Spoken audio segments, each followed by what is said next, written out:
إن الحمد لله نحمده ونستعينه ونستغفره ونعوذ بالله من شرور أنفسنا ومن سيئات أعمالنا من يهده الله فلا مضل له ومن يضلل فلا هادي له وأشهد أن لا إله إلا الله وحده لا شريك له وأشهد أن محمدا عبده ورسوله أما بعد. Louange à Allah, le créateur des cieux et de la terre, on le loue pour tout ce qu'il nous accorde comme bien, comme grâce. On lui demande de prier sur son prophète Mohammed, sallallahu alayhi wa sallam, sa famille, ses compagnons et tous ceux qui les ont suivis jusqu'au jour de la rétribution. Celui qu'Allah a guidé, personne ne peut l'égarer. Celui qu'Allah a égaré, personne ne peut le guider. Nous sommes toujours dans l'explication des fondements de la sunna de l'imam Ahmed ibn Hanbal, rahimahullah. On est au cours numéro 43, si je ne m'abuse.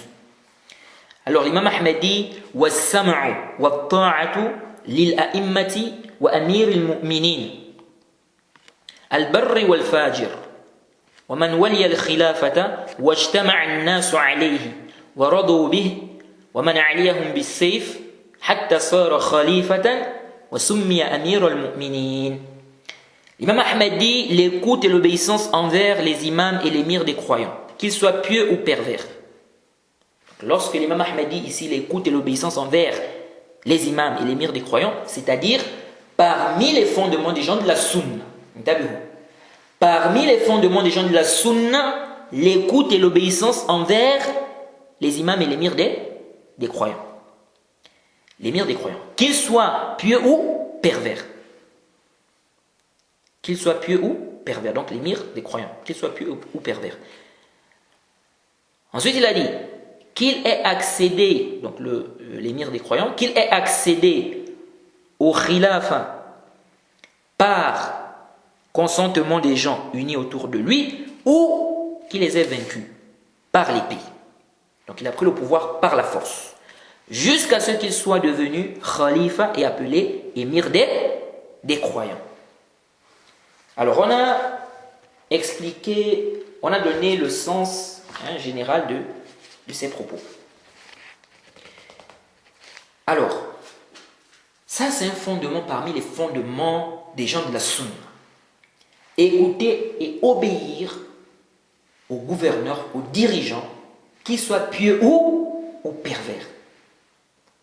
C'est un fondement parmi les fondements des gens de la sunna. Celui qui contredit ça, c'est un mubtadi'un dal. C'est un innovateur égaré. Et ce fondement est basé sur des preuves. Allah subhanahu wa ta'ala dit Ya ayyuhal ladhina amanu ati'u Allah wa ati'u ar-rasula wa ulil amri minkum. Allah subhanahu wa ta'ala dit, selon la traduction rapprochée, ô vous qui avez cru, ça c'est sourate 4 verset 59, ô vous qui avez cru, donc Allah subhanahu wa ta'ala dit, selon la traduction rapprochée, ô vous qui avez cru, obéissez à Allah et obéissez aux messagers et à ceux d'entre vous qui détiennent l'autorité. Et à ceux d'entre vous qui détiennent l'autorité. Alors, intabihou. Déjà ici, on voit que c'est un ordre. Allah subhanahu wa ta'ala dit obéissez à Allah, obéissez aux messagers. Donc c'est un ordre. Il dit et à ceux d'entre vous qui détiennent l'autorité. C'est un ordre. L'ordre implique l'obligation, comme on a déjà détaillé dans plusieurs cours. Donc Allah subhanahu wa ta'ala a ordonné d'obéir à ceux-là qui détiennent l'autorité. Ici, Allah subhanahu wa ta'ala a dit à ceux d'entre vous, vous qui? Vous ici, il s'agit des musulmans. Il s'agit des musulmans. Le dalil, c'est qu'Allah subhanahu wa ta'ala a dit oh vous qui avez cru. Oh vous qui avez cru. Donc quand Allah subhanahu wa ta'ala dit et à ceux d'entre vous, on comprend qu'il parle ici de ceux qui ont cru. Ceux qui ont cru. Donc, oh vous qui avez cru, obéissez à Allah, obéissez aux messagers, et à ceux d'entre vous, donc parmi d'entre vous, c'est-à-dire vous qui avez cru. Ceux d'entre vous, c'est-à-dire vous qui avez cru, donc parmi les musulmans. C'est pourquoi, quand on dit qu'il est obligatoire d'écouter, d'obéir aux dirigeants, aux gouverneurs, qu'ils soient pieux ou pervers, on parle de qui? Du dirigeant musulman. Savez-vous? On parle du dirigeant musulman. Parce que celui qui est mécréant, à la base, on doit l'enlever. Les musulmans doivent l'enlever. Non. Un dirigeant qui est mécréant, il ne doit pas diriger les musulmans. On doit l'enlever. Mais pour l'enlever, il faut des conditions. Et parmi les conditions, il faut la capacité. Donc si on n'a pas la capacité, donc si on a l'incapacité, si on n'a pas la capacité de l'enlever, on patiente. On fait quoi? On patiente. On ne fait pas des révoltes, on ne se révolte pas, on ne se rebelle pas, parce qu'on n'a pas la capacité. Sinon, on va créer le désordre. Donc, on fait quoi? On patiente. Mais quand on dit écouter, obéir aux dirigeants, qu'ils soient pieux ou pervers, à la base, on parle de qui? Ici, on parle du dirigeant qui est musulman.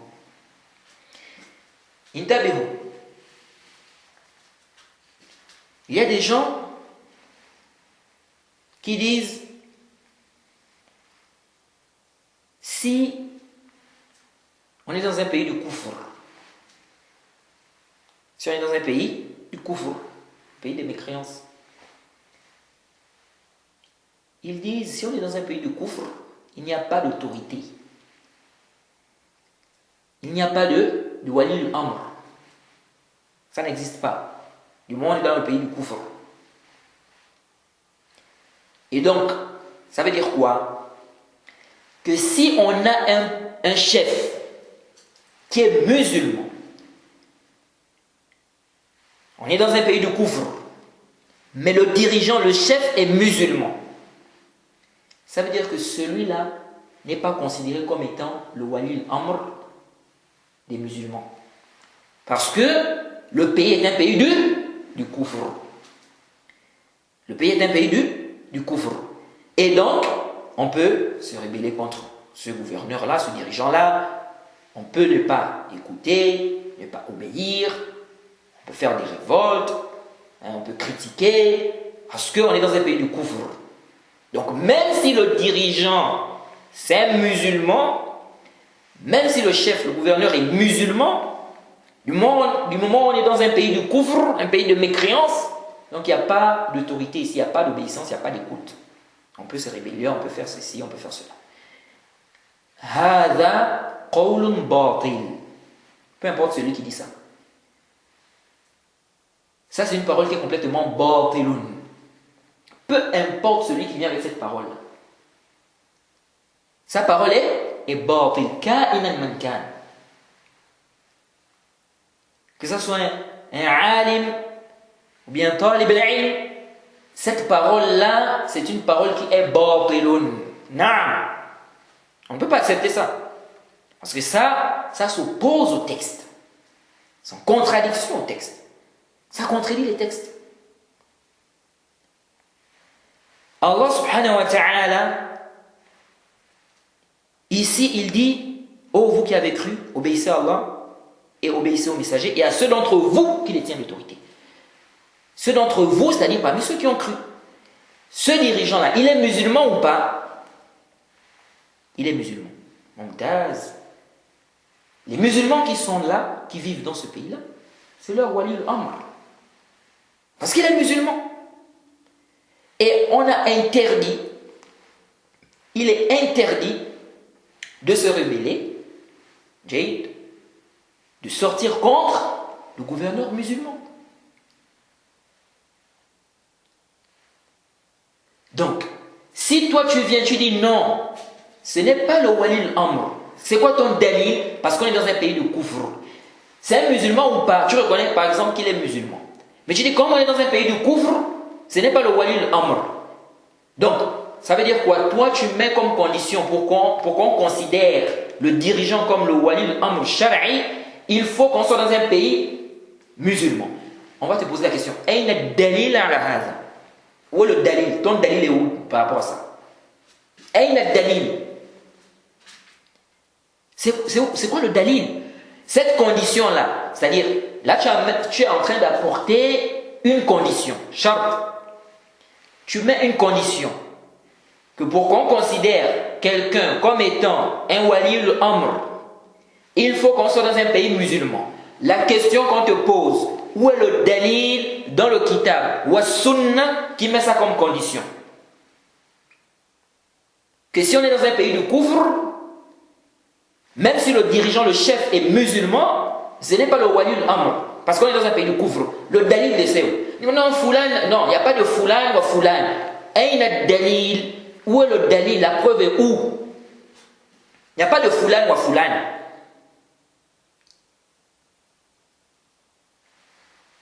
Ça, c'est un point qui est important. C'est très important parce que les gens embrouillent les autres sur ce sujet-là. Et la question de le jugement, celui qui juge avec une loi autre que la loi d'Allah. Un dirigeant qui juge avec une loi autre que la loi d'Allah, il est sorti de l'islam? Il n'est pas sorti de l'islam. Sauf si il juge avec une loi autre que la loi d'Allah, en croyant que c'est meilleur que la loi d'Allah, bien que c'est permis. Les tafassirs que les savants ont déjà apportés. Mais s'il sait que c'est haram de juger avec une loi autre que la loi d'Allah, il sait qu'on doit juger avec la loi d'Allah, mais il juge avec une loi autre que la loi d'Allah par passion. Mais il sait que ce n'est pas permis. Lui là, est-ce qu'il est kafir?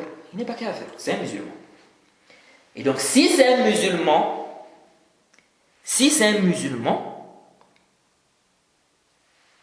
ça veut dire que c'est lui le wali al-amr des musulmans dans ce pays-là.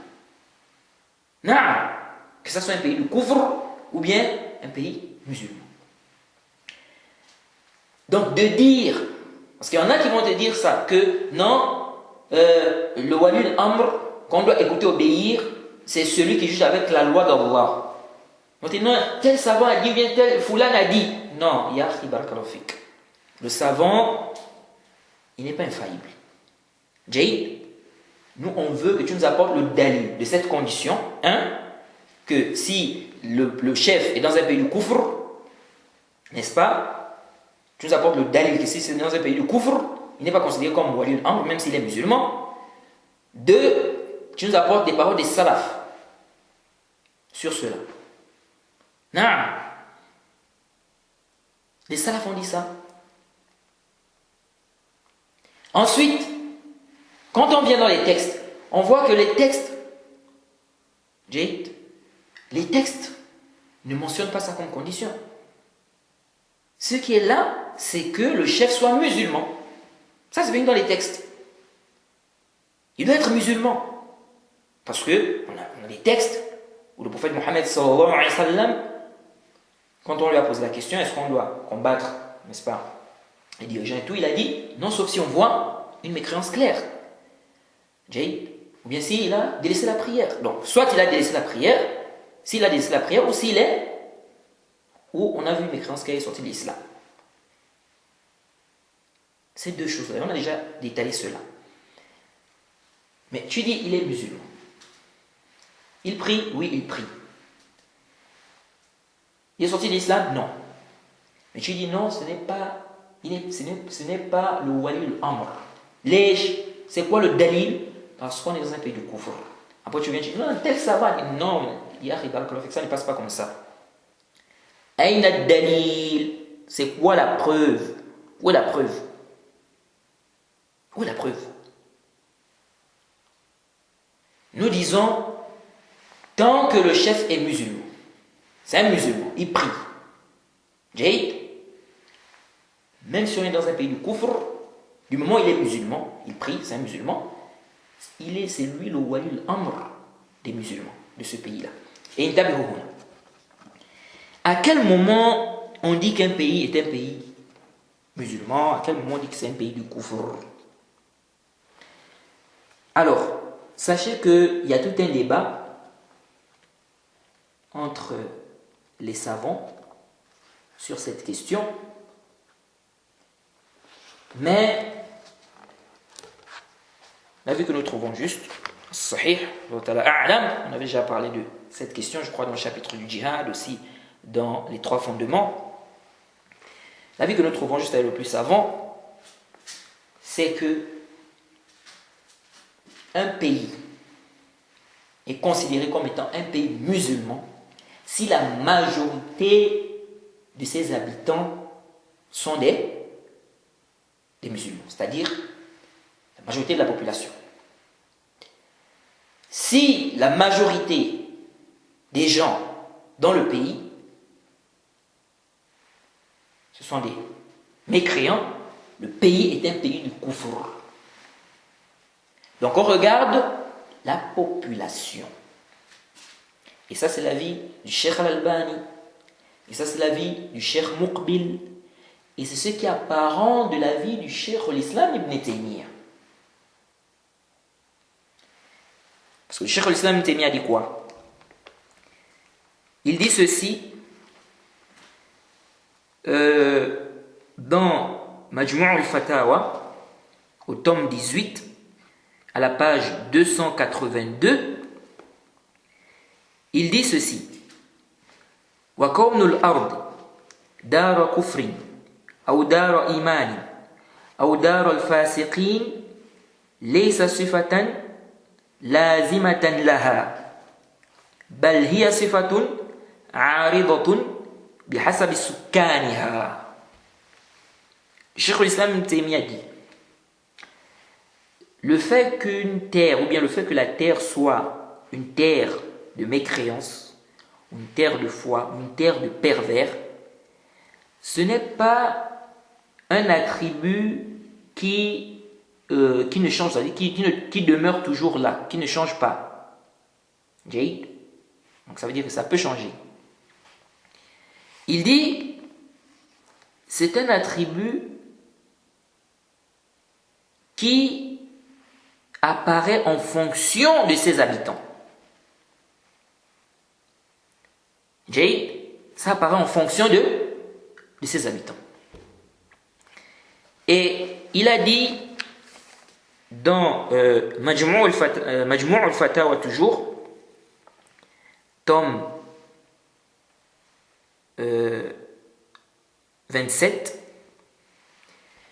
page 45, il a dit ceci: وَالْبِقَاعُ تَتَغَيَّرُ أَحْكَامُهَا بتغير أحوال أهلها فقد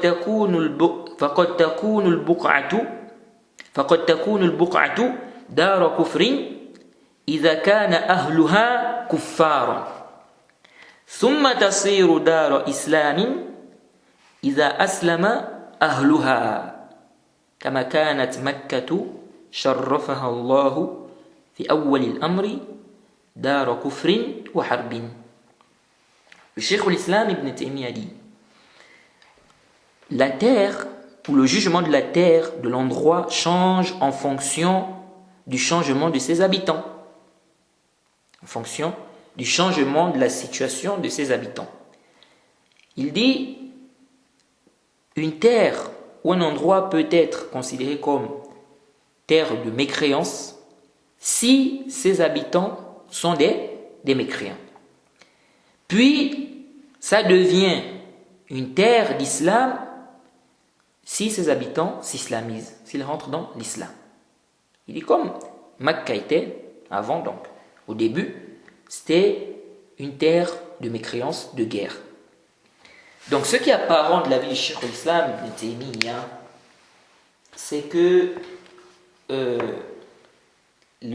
l'attribut qu'on va donner au pays en disant que ça c'est une terre d'islam, une terre de kufr, un pays musulman, un pays de kufr, ça varie en fonction des habitants. En fonction des habitants. Jaïd. Ala kulli hal, le Cheikh Al-Albani a expliqué, le Cheikh Muqbil aussi, donc, ils ont expliqué que si la majorité des gens sont musulmans, le pays est musulman, si la majorité des gens, ce sont des mécréants, le pays c'est un pays du kufr. Et on peut trouver leurs paroles sur YouTube. Ça, c'est l'avis que nous trouvons juste sur cette question. Et on a détaillé, on a expliqué pourquoi dans le chapitre du djihad. Alors, donc, pour revenir à la question, le pays est considéré comme étant un pays du kufr si la majorité des gens sont des mécréants. Si la majorité des gens sont des musulmans, le pays est un pays musulman. Alors, le fait que le pays soit un pays musulman, ou bien on va dire le fait que le pays soit un pays du kufr, cela n'enlève pas le droit qu'a le dirigeant s'il est musulman, qu'il fait les prières. Le fait qu'il n'applique pas les lois d'Allah, il est en train de commettre un péché. Et comme on a dit, celui qui ne juge pas avec la loi d'Allah, il n'est pas mécréant, sauf s'il croit que c'est permis, c'est meilleur, etc. avec les tafassul qu'on a déjà donné et que les savants ont expliqué. Tafassul que les savants ont expliqué. Donc, nous disons ceci, que celui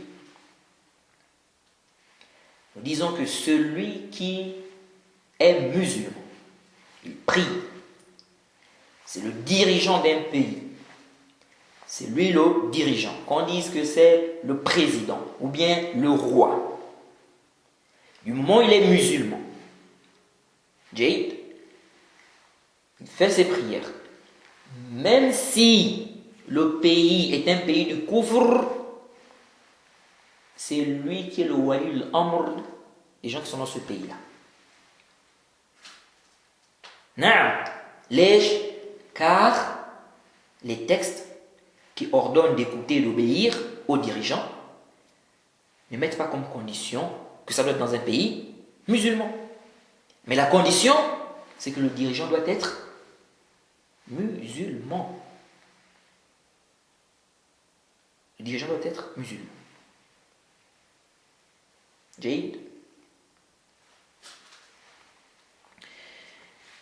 Le Cheikh l'Islam Ibn Taymiyyah dit Ta'atullahi wa rasulihi wajibatun ala kulli ahadin wa ta'atu wulati al-umur wajibatun li amri Allahi bi ta'atihim. Le Cheikh l'Islam Ibn Taymiyyah dit obéir à Allah et à son messager est une chose obligatoire à toute personne. Et obéir, ou bien l'obéissance aux détenteurs de l'autorité est une obligation car Allah a ordonné de leur obéir. Donc c'est obligatoire. Car Allah subhanahu wa ta'ala a ordonné de leur obéir.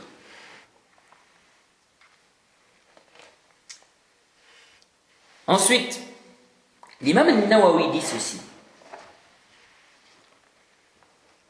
Ça c'est dans ce que je viens de lire là, c'est dans Majmu' al-Fatawa, tome 16, page 35.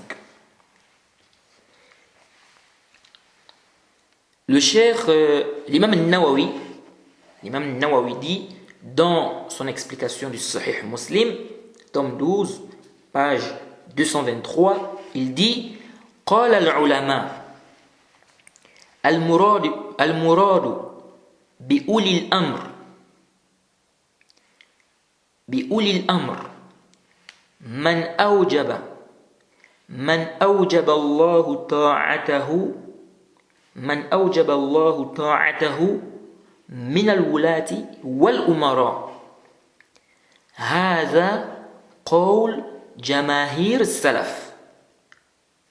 هذا قول جماهير السلف والخلف من المفسرين والفقهاء وغيرهم وقيل هم العلماء وقيل الأمراء والعلماء وأما من قال الصحابة خاصة فقد أخطأ وأما من قال الصحابة خاصة فقد أخطأ فقد أخطأ. Alors l'imam Nawawi dit ceci. Les savants ont dit. Qu'est-ce qui est voulu? Les savants ont dit ce qui est voulu par ceux qui détiennent l'autorité. Parce que là on a dit obéir au gouverneur. On a dit obéir à ceux qui détiennent l'autorité. Qui sont ceux qui détiennent l'autorité? Quand on dit ceux qui détiennent l'autorité, qui sont-ils?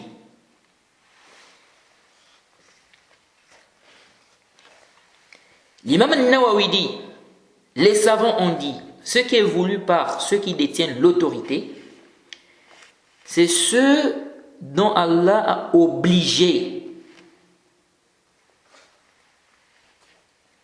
Ceux dont Allah a obligé l'obéissance, ou il a obligé, n'est-ce pas, d'obéir parmi les dirigeants, les gouverneurs. Il dit, ça c'est la parole de la majorité des salafs et de ceux qui sont venus après, parmi les exégètes et les jurisconsultes et d'autres. Donc, l'imam Nawawi ici nous parle de ce qui est voulu par ceux qui détiennent l'autorité. Il dit que c'est ceux-là qu'Allah subhanahu wa ta'ala a obligé, c'est-à-dire il nous a obligés d'obéir. Qui sont-ils? Ceux-là qui font partie des gouverneurs, des dirigeants, des chefs. Il dit, ça c'est la parole de la majorité des salafs et de ceux qui sont venus après, parmi les exégètes, les jurisconsultes et d'autres. Ensuite il a été dit qu'il s'agit des savants. Ensuite il a été dit qu'il s'agit des dirigeants, des gouverneurs et des savants. Ensuite il dit, quant à ceux qui ont dit qu'il s'agit seulement des compagnons, ou bien quant à celui qui a dit qu'il s'agit seulement des compagnons, il s'est trompé. Ceux qui ont dit ça, ils se sont trompés. L'imam Nawawi ici nous cite ou nous parle d'une divergence des savants. Qui sont ceux-là qui détiennent l'autorité? Les savants divergent. Les savants divergent. Il a dit, il s'agit des dirigeants, des gouverneurs, donc les chefs. Certains savants ont dit, il s'agit des savants. D'autres ont dit, il s'agit des gouverneurs, des dirigeants et des savants. Alors, Arju an tantabihu huna. Je demande votre attention ici. Parce que ce que je vais expliquer là, c'est très important.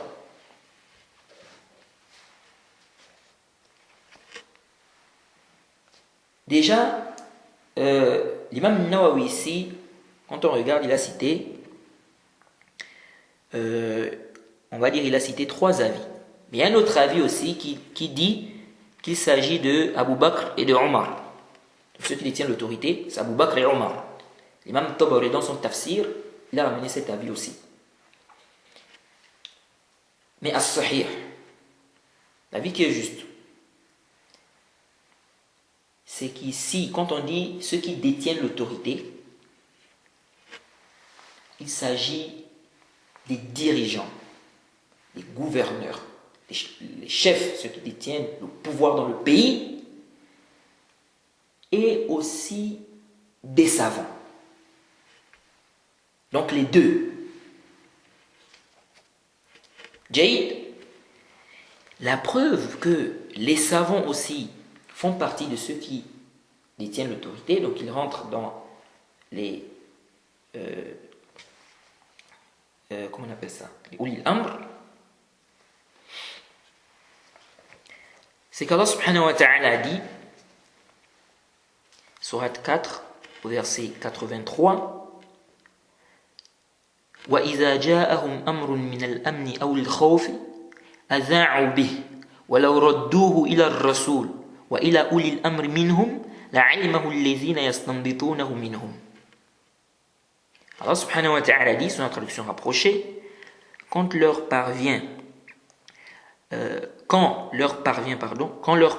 une nouvelle rassurante ou alarmante, ils la diffusent. S'ils la rapportaient aux messagers et aux détenteurs du commandement parmi eux, ceux d'entre eux qui cherchent à être éclairés auraient su donc la vérité, ou auraient appris la vérité de la bouche du prophète et des détenteurs du commandement. Ici, il s'agit des savants. Il s'agit des savants. Et le verset qui se trouve dans Surat An-Nisa, au verset 59, quand on regarde le sabab al-nuzul, ça renforce l'avis des savants qui disent qu'il s'agit des dirigeants, des gouverneurs, donc de ceux-là qui dirigent, qui gouvernent. Jaïd. Ceux qui ont le pouvoir. Ala kulli hal. Ici, nous disons ceux qui détiennent l'autorité.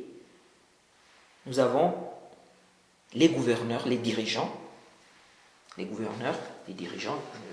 chefs, et les savants. Nous avons aussi les savants.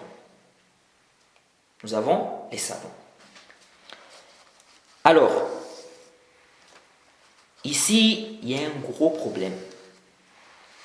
وأرجو أن تنتبهوا هنا. Car ce que je vais expliquer là est d'une importance capitale. Premièrement, pour les frères au Gabon, car on a un gros problème avec ça au Gabon. Et j'espère qu'à travers cette explication, les frères au Gabon qui embrouillent les gens avec ce sujet-là vont se repentir de leur erreur et qu'ils vont éclaircir aux gens la vérité sur cela. Et c'est un message que j'adresse à tous les imams du Gabon et à tous les frères qui se réclament de la sunna là-bas et qui disent qu'ils ont étudié. C'est un message d'une importance capitale pour les frères du Gabon, comme je l'ai dit, mais aussi pour les frères d'autres pays. Alors, intabihu.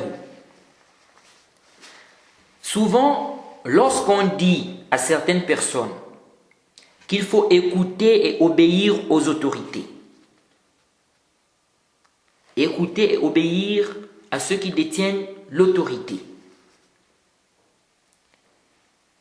qu'il ne faut pas se rebeller contre eux, il faut patienter, donner le conseil de façon légiférée.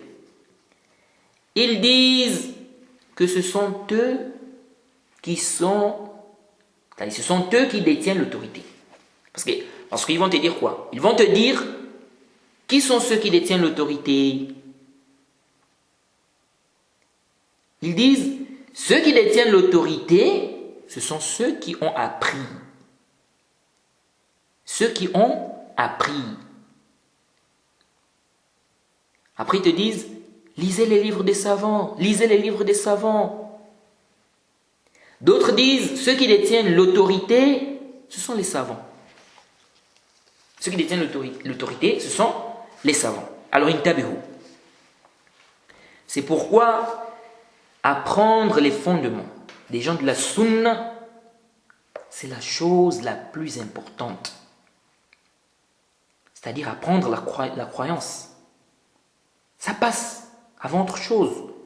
Il est mieux d'avoir bien appris ta croyance, les fondements des gens de la sunna, même si tu as un peu de science, que d'avoir beaucoup de science avec une croyance corrompue, une mauvaise croyance. Que dire alors de celui qui, non seulement a une mauvaise croyance, et aussi il a un peu de science? Certaines personnes au Gabon disent « Ah, Mohammed exagère, mise en garde par-ci, mise en garde par-là, réfutation par-ci, réfutation par-là. » J'ai même écouté un frère dire « Il se prend pour l'imam de Jarh wa Ta'dil au Gabon. » Subhanallah. Je ne suis pas l'imam de Jarh wa Ta'dil au Gabon. Et je ne me prends pas pour l'imam de Jarh wa Ta'dil au Gabon. Je ne suis qu'un simple étudiant qui essaie de suivre la voie de nos pieux prédécesseurs et celle sur laquelle sont nos savants de la sunna. Et je n'exagère pas, c'est vous qui êtes laxiste ou c'est vous qui exagérez. Et ceci est dû à votre ignorance du manhaj des salafs. Et alhamdulillah, qu'Allah nous a ouvert les yeux sur cette voie. Et je demande à Allah de faire comprendre à ceux qui n'ont pas encore compris. Alors, intabihu. Nous disons, d'abord, quand vous dites l'autorité, c'est ceux qui ont appris l'islam, ou bien c'est ceux qui sont allés apprendre l'islam. Ceci est mentionné dans quel livre des savants? Dites-moi un peu.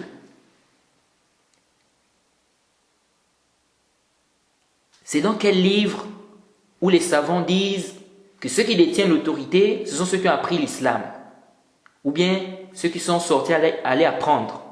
C'est dans quel livre? Quelqu'un va dire, ceux qui détiennent l'autorité, ce sont les savants. Naam, les savants, pas les juhala. Les savants, pas les ignorants. Toi, tu es un jahil, tu fais partie des savants. Tu ne connais même pas les fondements des gens de la sunna. Et même si tu as un peu de science, tu es un savant. Donc, tu apportes une parole qui te refute toi-même.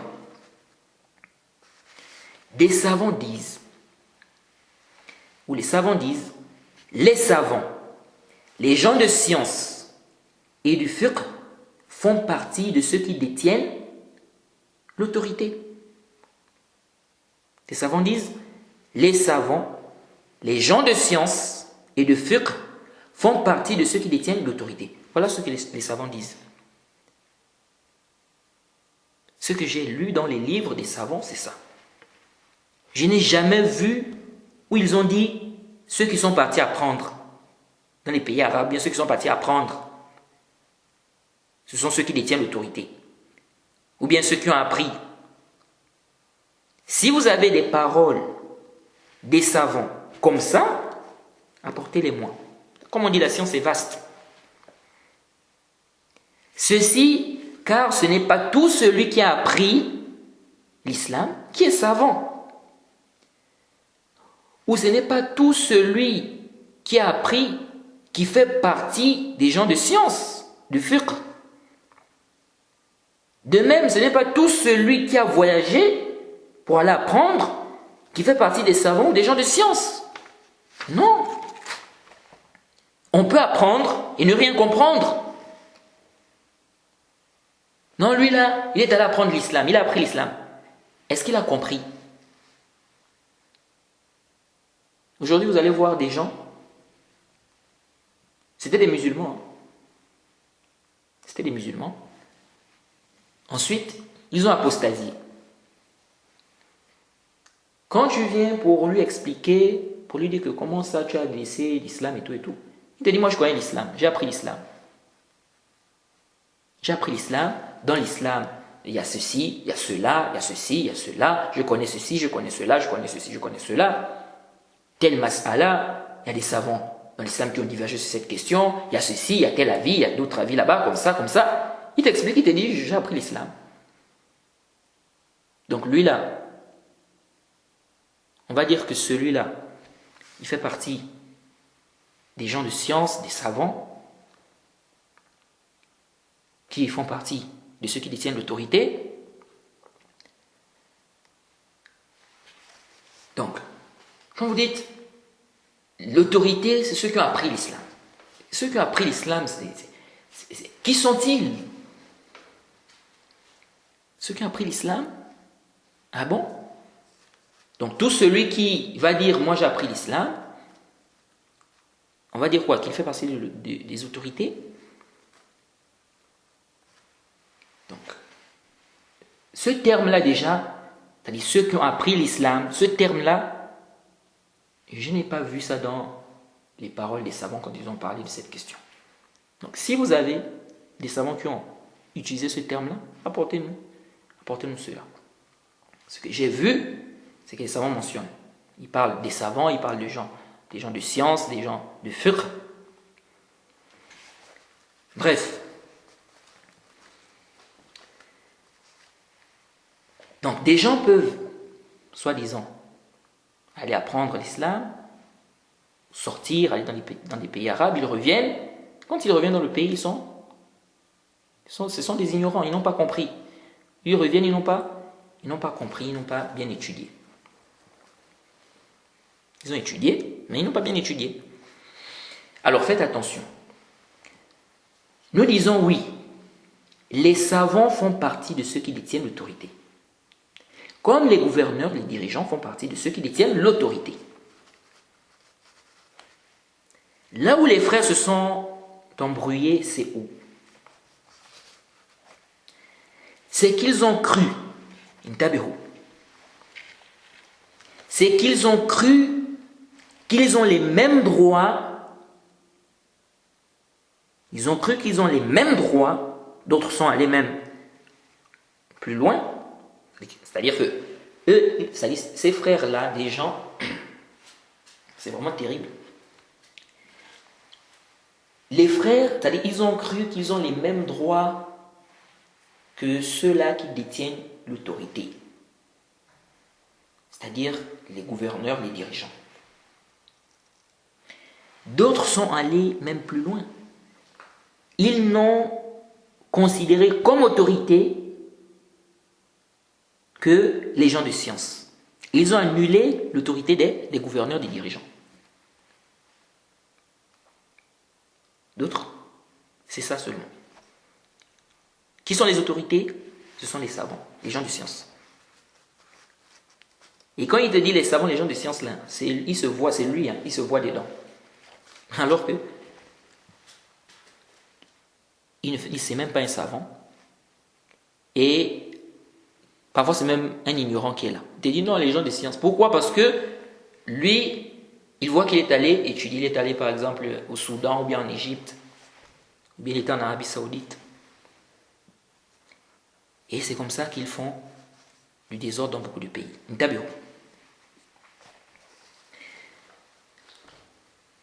C'est pourquoi dans certains pays, des gens se permettent de dénigrer les gouverneurs, les dirigeants en public. Ils se permettent même de faire des assises secrètes pour encourager des révoltes, disant qu'il n'y a pas d'autorité légale, shara'i. Et cette histoire aussi des assises secrètes, cette histoire des assises secrètes là, on va parler de ça. Les assises secrètes où il y a des contradictions avec les fondements des gens de la sunna.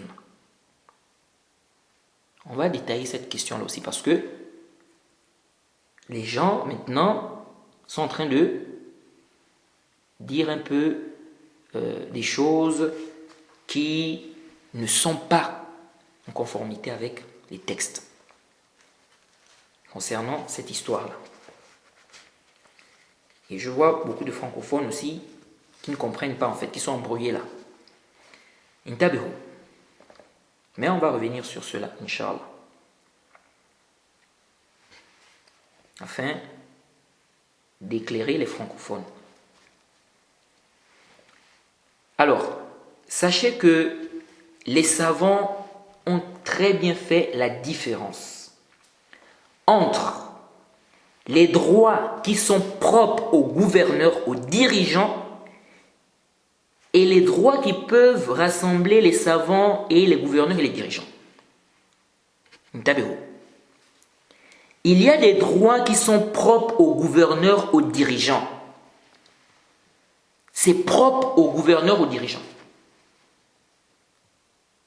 Les savants n'ont pas ce droit-là. Donc, on dit, naam, les savants font partie de ceux qui détiennent l'autorité. Mais attention, il y a des droits qui sont propres aux dirigeants, aux gouverneurs, aux chefs, celui qui a le pouvoir dans le pays, qui détient le pouvoir dans le pays. Jade. Il y a des droits qui sont propres aux gouverneurs, aux dirigeants, comme l'application des peines légales. Et on a vu, l'imam Ahmed a dit l'application des peines légales se fait par le biais des imams, donc des dirigeants. Il y a,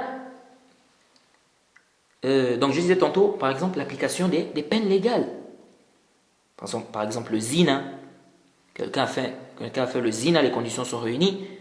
Qui va appliquer ça? Ce ne sont pas les savants. Ce ne sont pas les savants qui appliquent ça. C'est le gouverneur, le dirigeant. C'est lui qui applique ça. Quelqu'un a volé, on veut couper la main. On ne dit pas non, les savants font partie des autorités, donc ce sont les savants qui vont couper, n'est-ce pas, ou qui ordonnent, ou qui coupent la main du voleur. Non. Des gens ont commis l'adultère, les conditions sont réunies. Qui va appliquer la sentence? Ce ne sont pas les savants. Le meurtre, quelqu'un a tué une personne volontairement. Qui applique ça, la sentence? Donc les héritiers veulent qu'on tue celui qui a tué leurs parents. Qui va appliquer cette sentence? Ce sont les savants? Ou bien c'est le chef, le gouverneur, le dirigeant? Ce ne sont pas les savants. Et je n'ai jamais lu dans les livres des salafs, je n'ai jamais lu dans les livres des salafs ou dans les livres des savants, ce que j'ai pu regarder concernant le sujet, je n'ai jamais vu où il était dit que l'application des hudud, des peines légales, ce sont les savants qui appliquent ça. Ce que je sais, c'est que c'est spécifique aux gouverneurs, aux dirigeants, ceux qui ont le pouvoir. Donc, même si on dit que les savants font partie de ceux qui détiennent l'autorité, ils n'ont pas le droit d'appliquer les hudud sans l'autorisation du gouverneur, du dirigeant. De même, le djihad, c'est le gouverneur, le dirigeant qui ordonne aux gens d'aller faire le djihad, d'aller combattre les koufars. Ça, c'est propre aux dirigeants. Et on a vu dans le chapitre du djihad, quand on a parlé des conditions du djihad, c'est le dirigeant qui ordonne, qui donne l'autorisation.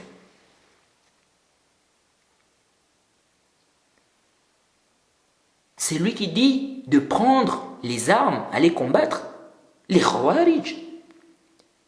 Et on avait expliqué dans le chapitre du djihad que parmi les conditions du djihad, il faut la permission du gouverneur, du dirigeant, du chef.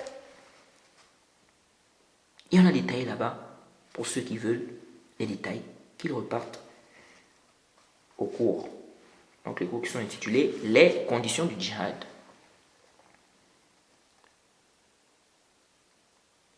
Donc, ça c'est quelque chose qui est connu des savants.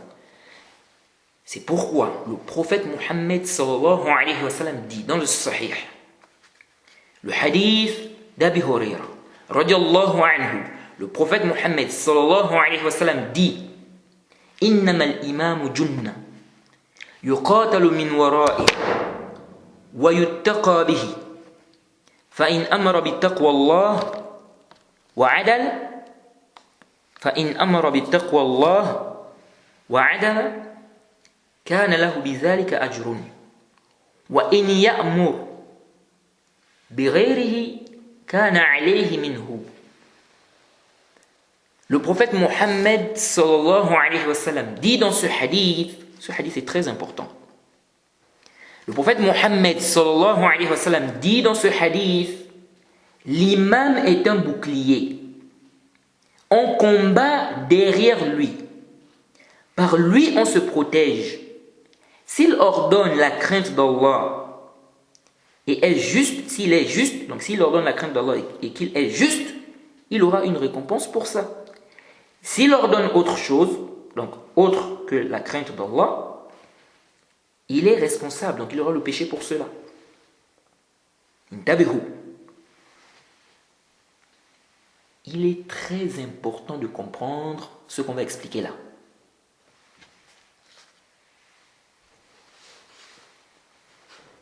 Et vous allez voir, vous allez comprendre l'importance de comprendre ce que nous allons expliquer là. Inch'Allah. L'imam est un bouclier. Comme les savants ont expliqué, tel que l'imam Nawawi. L'imam est un bouclier car il empêche l'ennemi de causer du tort aux musulmans. Il empêche les gens de se causer du tort les uns les autres. Donc c'est lui qui applique les peines légales. Donc les gens ne vont pas comme ça. Bon, tel a fait ceci, bon moi je viens, j'applique la sentence. Tel a volé, bon moi je coupe sa main. Oh, pourquoi tu as coupé la main de notre fils? Oh, bon comme c'est comme ça, nous aussi on vient chez toi, on fait ceci. Là, l'imam, c'est lui qui s'occupe de ça. D'appliquer les peines légales. Donc, le dirigeant, l'imam, Jayd, il empêche les gens de se causer du tort les uns les autres. Donc l'imam est un bouclier. On combat derrière lui.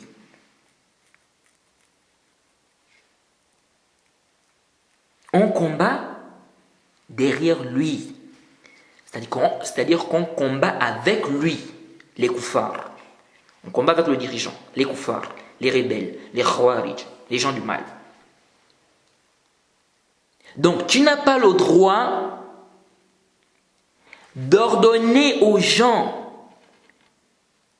dans un pays d'aller tuer des khawarij, d'aller combattre des khawarij, alors qu'ils sont dans un pays où il y a un wali al-amr.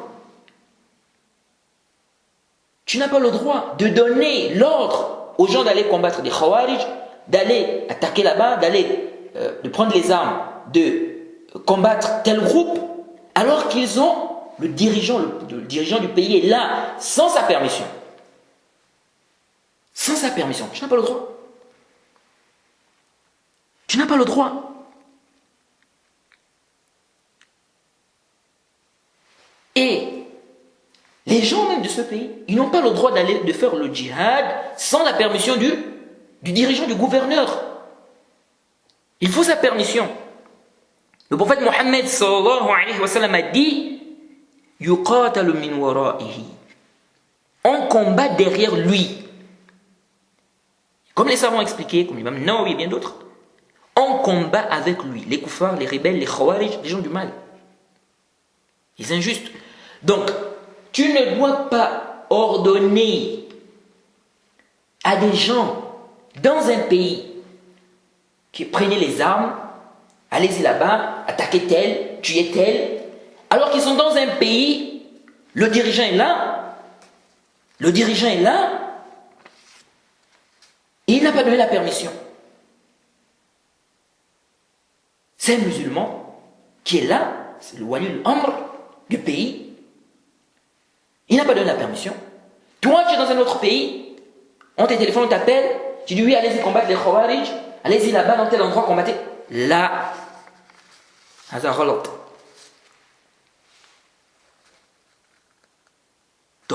donc tu dois combattre avec le dirigeant, avec lui. Ou bien il te donne la permission. Il faut la permission. Et même si c'est le djihad défensif, il faut la permission. Sauf si tu es dans un état de contrainte. C'est-à-dire, maintenant on vient t'attaquer.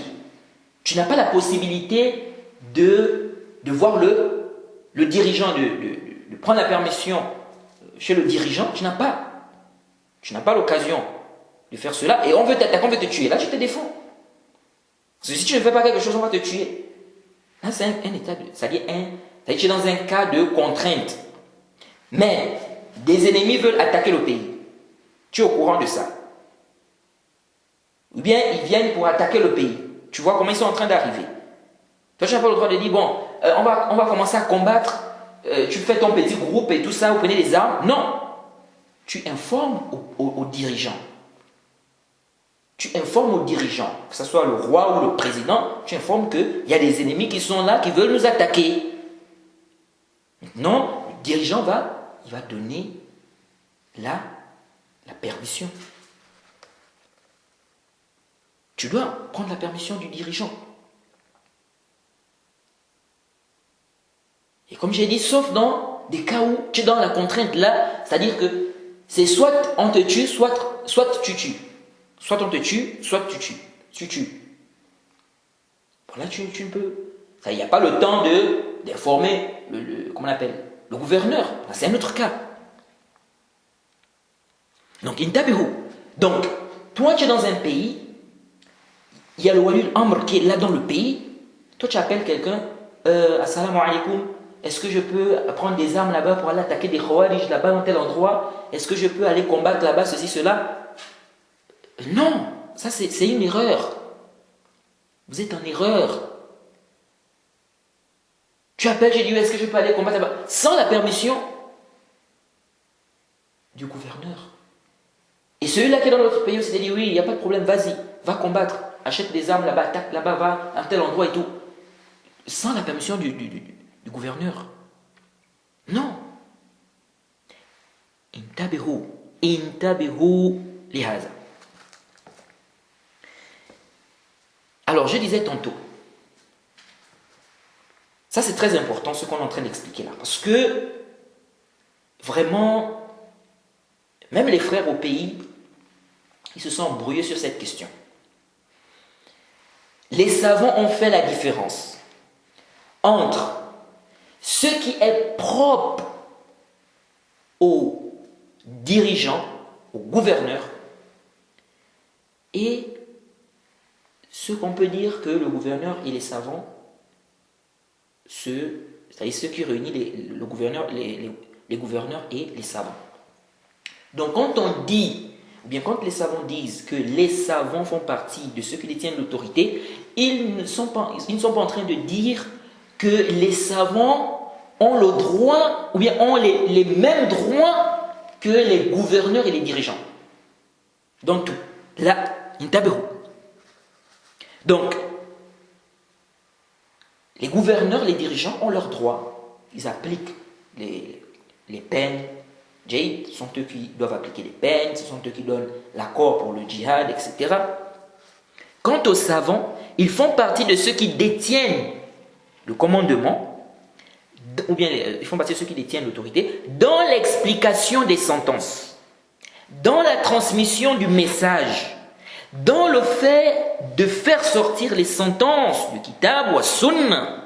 C'est dans ce sens-là qu'ils sont des gens qui détiennent le commandement, des gens qui détiennent l'autorité. Et on leur obéit dans ce qu'ils transmettent de la religion d'Allah. Car ils transmettent ce qu'Allah et son messager ont dit. Ce ne sont pas des détenteurs de l'autorité dans le sens où ils ont le droit d'appliquer les hudud, donc les peines légales, bien d'ordonner aux gens de prendre des armes et puis d'aller faire le djihad dans tel ou tel pays, d'aller attaquer tel ou tel pays. Sans la permission du gouverneur, du dirigeant. Ou de prendre les armes et de commencer à combattre les khawarij sans la permission du gouverneur, du dirigeant. Intabihu lihada. Agir ainsi, c'est disputer les droits du gouverneur. Et le Cheikh bin Baz, le Cheikh Al-Fawzan ont très bien expliqué la différence entre les deux. Le Cheikh Al-Fawzan, le Cheikh bin Baz, ils ont expliqué cela. Ils ont expliqué que les savants sont ceux qui détiennent l'autorité dans la transmission du message, dans l'explication, n'est-ce pas, des ahkam, dans le fait de faire sortir les sentences du kitab wa sunna. Et ils ont dit, ensuite on a les dirigeants qui font partie de ceux qui détiennent l'autorité, donc les gouverneurs, les dirigeants qui font partie de ceux qui détiennent l'autorité, ils ont aussi leurs droits. Le Cheikh Al-Fawzan, le Cheikh bin Baz, ils ont expliqué ça. Ils ont bien fait la différence entre les deux. Ils ont fait la différence entre les deux. Entre les savants et les gouverneurs. Lorsqu'on dit qu'ils font partie de ceux qui détiennent l'autorité, qu'est-ce que ça veut dire? Quand on dit que les savants font partie de ceux qui détiennent l'autorité, qu'est-ce que ça veut dire?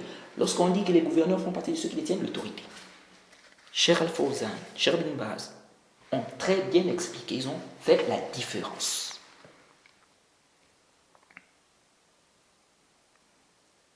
Et je suis étonné. Vraiment, je suis étonné.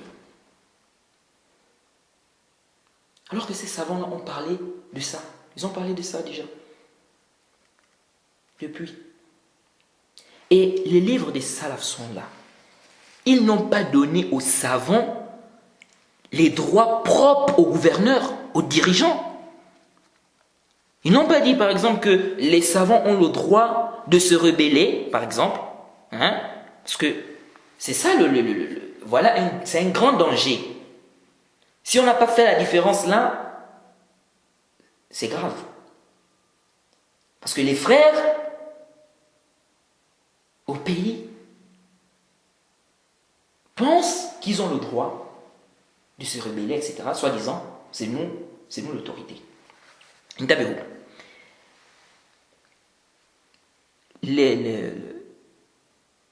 Les salafs n'ont pas dit, par exemple, dans les livres, que les savants, les ulama, ont le droit de se rebeller contre les dirigeants, appelés à la révolte, sous prétexte qu'ils font partie de ceux qui détiennent l'autorité. Ils n'ont pas dit ça. Ça, c'est la voix des khawarij. C'est pourquoi, si un savant aujourd'hui sort contre un gouverneur musulman, les savants vont le réfuter. Et ils diront même que c'est un khariji mubtadi'.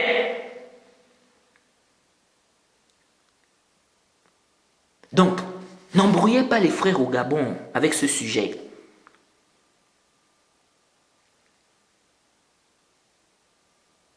Et je profite aussi pour dire aux francophones, principalement ceux qui posent la question sur le sujet des assises secrètes. Car jusque-là, certains ne comprennent pas. Et je le dis clairement. Je me désavoue de ces soi-disant assises secrètes où il y a contradiction avec les fondements des gens de la sunna. Je ne suis pas d'accord avec cela. Et les salafis doivent se désavouer de cela. La vérité est plus en droit d'être suivie. Et la vérité est plus grandiose que les gens. De même, je me désavoue de l'agissement de certaines personnes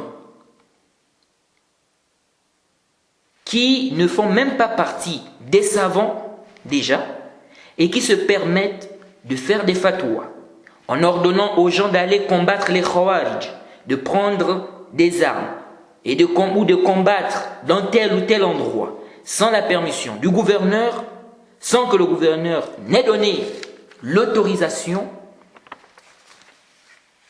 et peu importe les noms qu'on va donner à ces assises-là, qu'on appelle ça Majalis Sirriya ou bien Majalis Shura, si dans ces assises-là, les gens prennent le droit du gouverneur en ordonnant aux gens d'aller combattre dans tel ou tel endroit, ou en disant aux gens de prendre les armes et de combattre tel ou tel groupe sans la permission du gouverneur, du dirigeant, si c'est ce qui est dans ces assises-là, s'il y a ça dans ces assises-là, alors je me désavoue de ces assises. Car ce sont des assises qui sont en opposition avec un principe chez les gens de la Sunna. Ça, c'est le droit du gouverneur, du dirigeant, d'ordonner aux gens d'aller combattre, de prendre les armes, de combattre.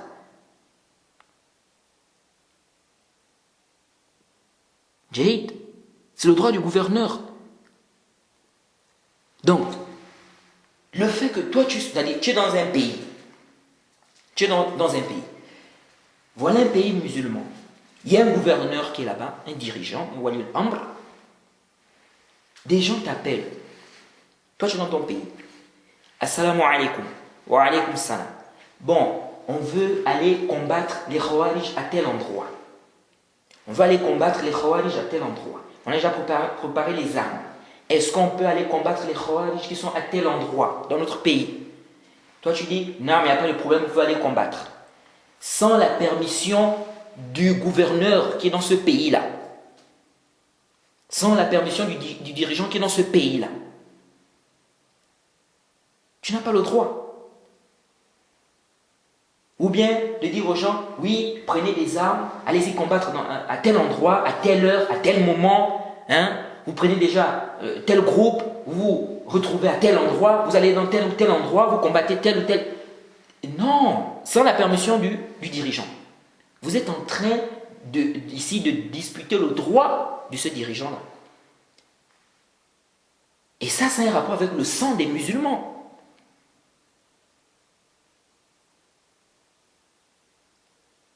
Le dirigeant de ce pays, il connaît mieux la force de son pays. Il se peut qu'il y ait des gens, par exemple, dans le pays, qui doivent, n'est-ce pas, être, comment dirais-je, ils doivent être combattus, Jay. On doit les combattre, mais le chef sait que s'il combat ces gens-là,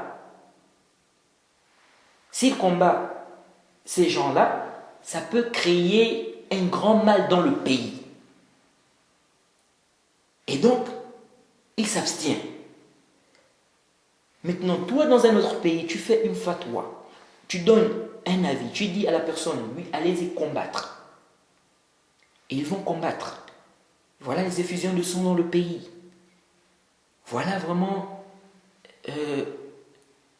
un mal qui se répand dans le pays. Ah, c'est un problème. C'est un problème. C'est-à-dire que là, tu es en train tu disputes le droit du gouverneur. Tu rentres dans ce qui est, c'est-à-dire dans son droit. Donc, ce n'est pas à toi de donner la permission. Non. Quelqu'un peut dire, oui, vous avez le droit de combattre si votre gouverneur vous donne la permission. Oui, vous avez le droit de combattre si le gouverneur donne la permission. Mais de dire comme ça, oui, vas-y, pars, comme ça, prends les armes ici, comme ça. Ou d'autres qui font comment dirais-je, soi-disant, on appelle ça comment? Ils lisent des complots ou quoi? Non, on va là-bas. Ce qu'on voit dans certains pays là, ça c'est le désordre. Ça c'est la voie des Khawarij. tel fait son groupe ici, on se retrouve à tel endroit, on prépare les armes, on doit aller combattre tel groupe, l'autre groupe là-bas fait un autre groupe, là-bas aussi il y a un autre groupe, là-bas aussi il y a un autre groupe. Voilà des groupes comme ça dans le pays. Tout ça sans la permission du gouverneur. On attaque là-bas, on tue là-bas, on bombarde ici, on fait ceci. Et jade. Et jade. Ça c'est le désordre. Ça c'est le désordre. Donc, ces soi-disant assises secrètes ou des concertations, si dans ces assises-là, on rentre dans le droit du gouverneur, on dispute le droit du gouverneur, du dirigeant, Jade, ça, c'est en contradiction avec les textes et ce qui est connu des salafs. Et si on n'éclaircit pas ces choses,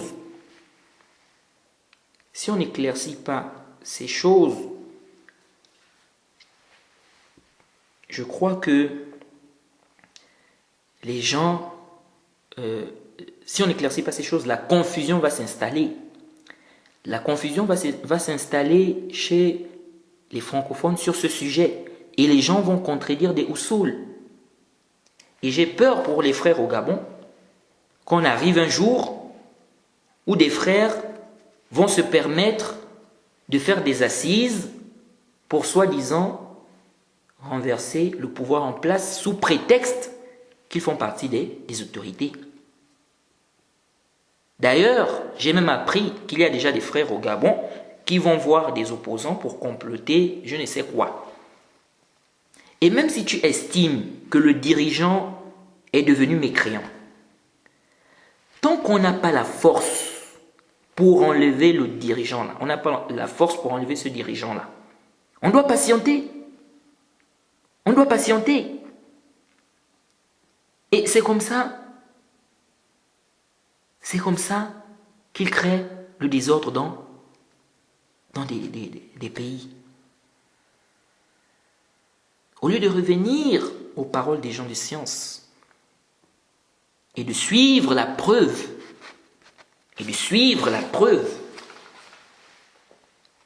alors, vous avez contacté quel savant de la Sunna reconnu et qui vous a fait la fatwa qu'au Gabon, vous avez le droit de dénigrer le dirigeant en public. Même si vous le considérez comme mécréant. Sachant que vous êtes faible. Quel savant salafi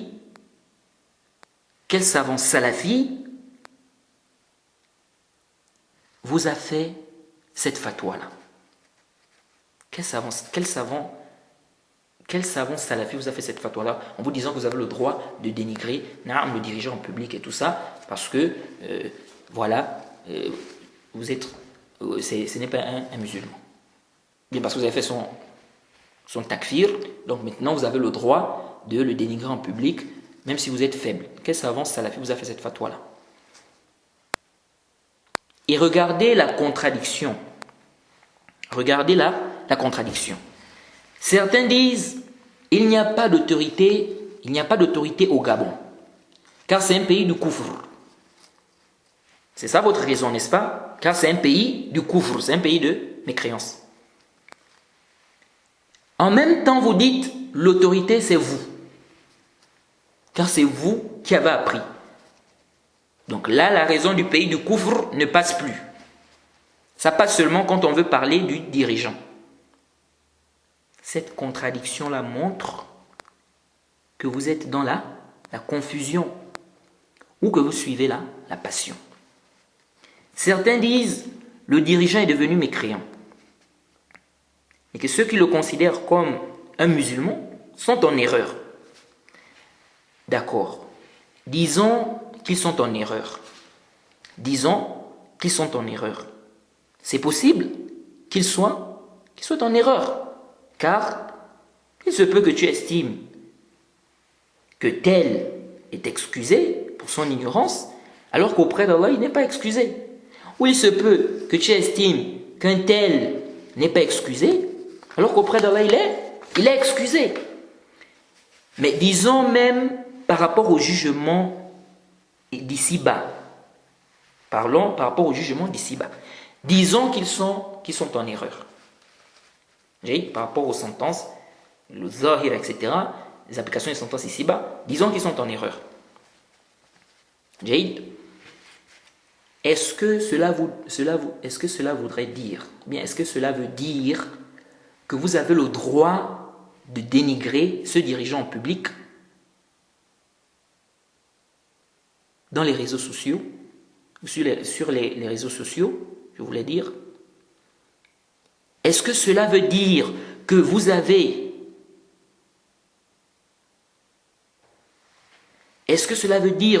le droit de comploter pour l'enlever, sachant que vous n'avez pas la force?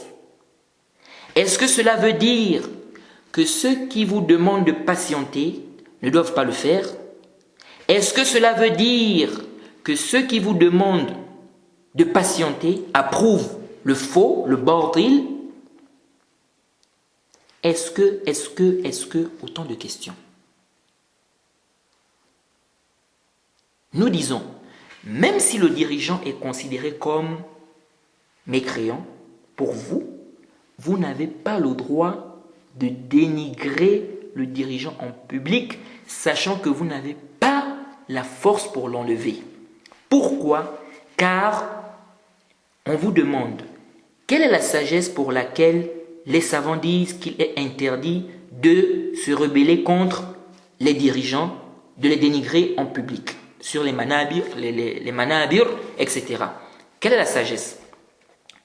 Pourquoi les savants disent qu'il est interdit de se rebeller contre les dirigeants, de les dénigrer en public sur les manabir? Quelle est la sagesse dans ça? En dehors du fait que, on a un texte par rapport à celui qui veut donner le conseil aux dirigeants, mais quelle est la sagesse? La sagesse, c'est parce qu'en faisant ça, en dénigrant le dirigeant en public, Jade, tu dénigres le dirigeant en public, tu critiques le dirigeant en public, la sagesse, c'est qu'en faisant ça, ça va causer des maux. Ça va causer des maux. Comment ça? Parce que lorsque tu fais ça,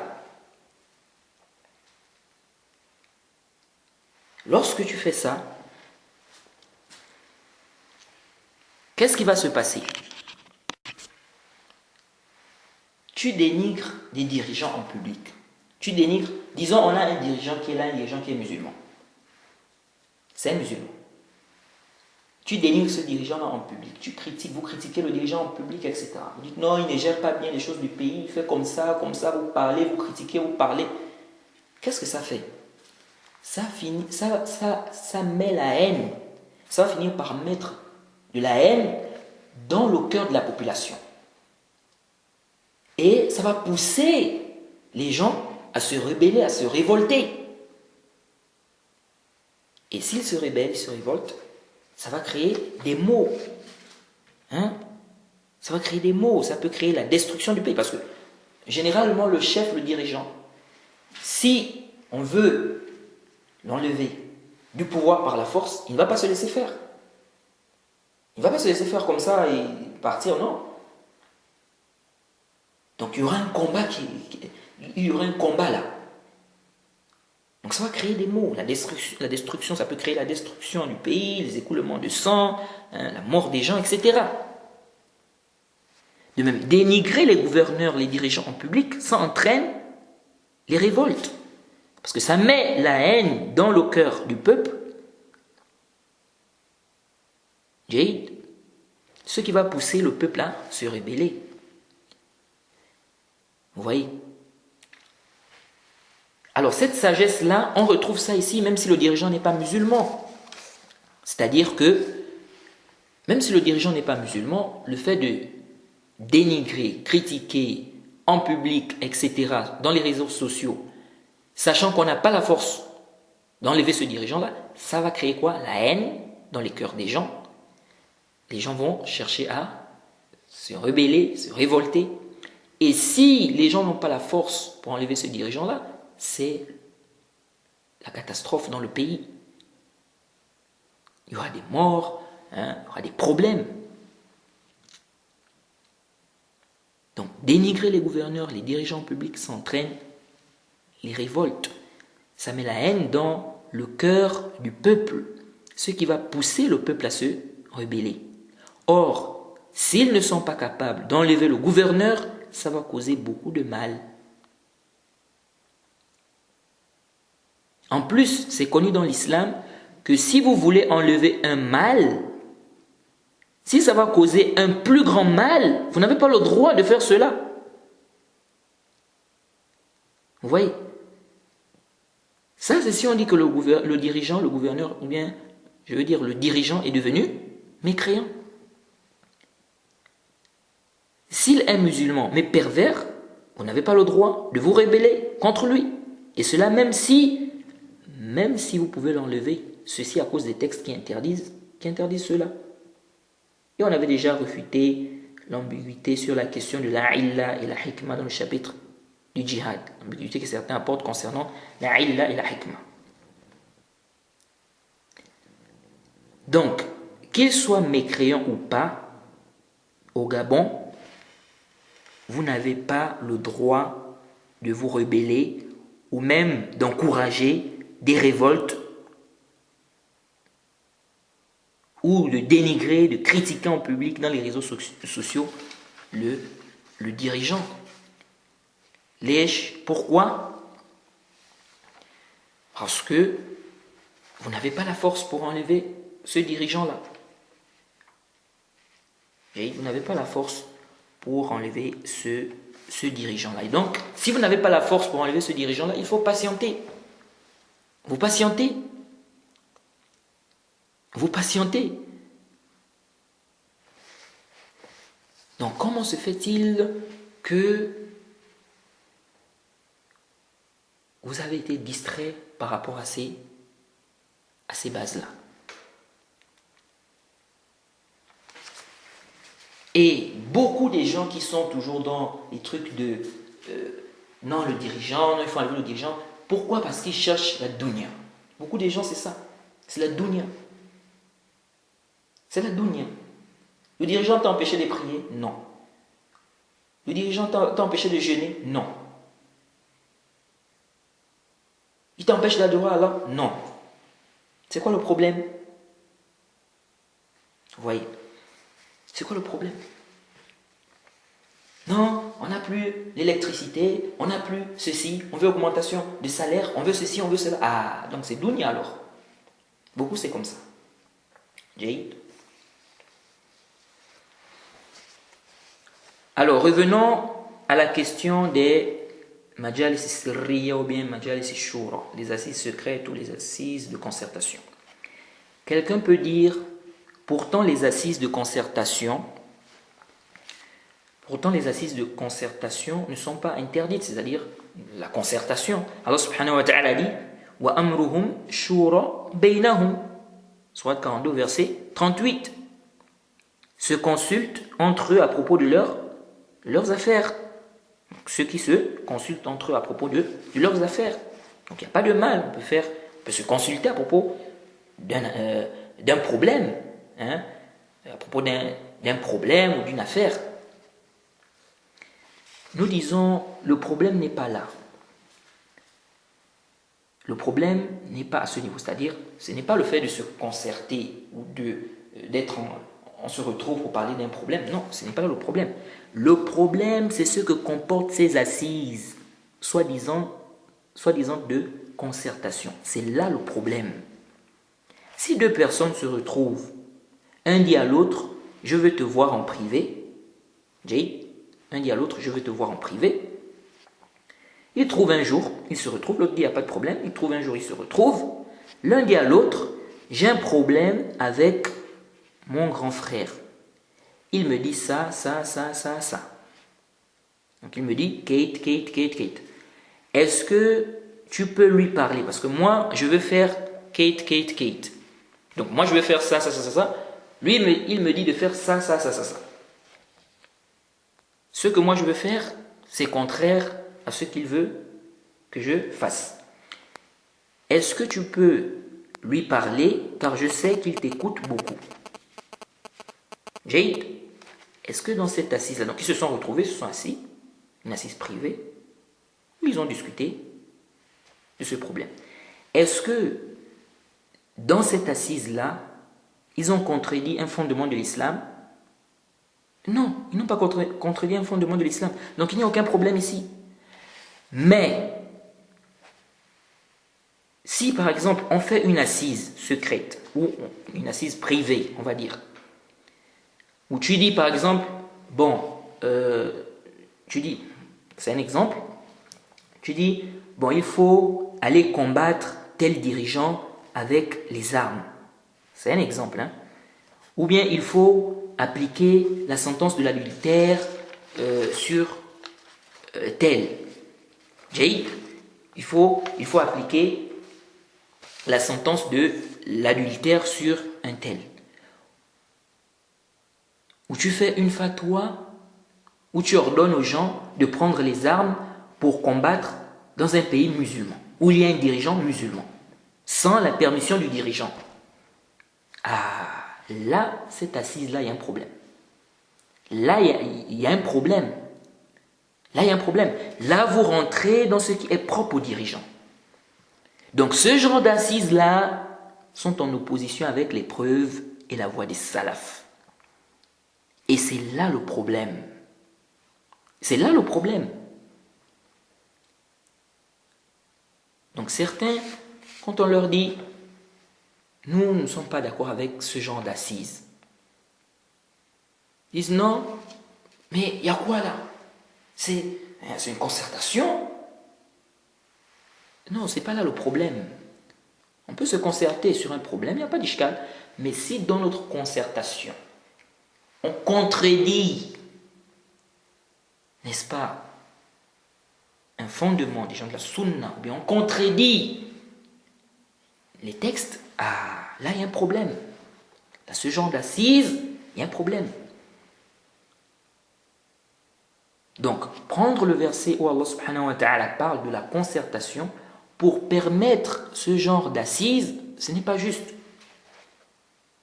Et j'ai vu que beaucoup de frères n'ont pas compris. Ils n'ont pas compris. C'est quoi le problème? Donc le problème, ce n'est pas l'assise, c'est-à-dire la concertation ou l'assise. Non, l'ishkal n'est pas à ce niveau.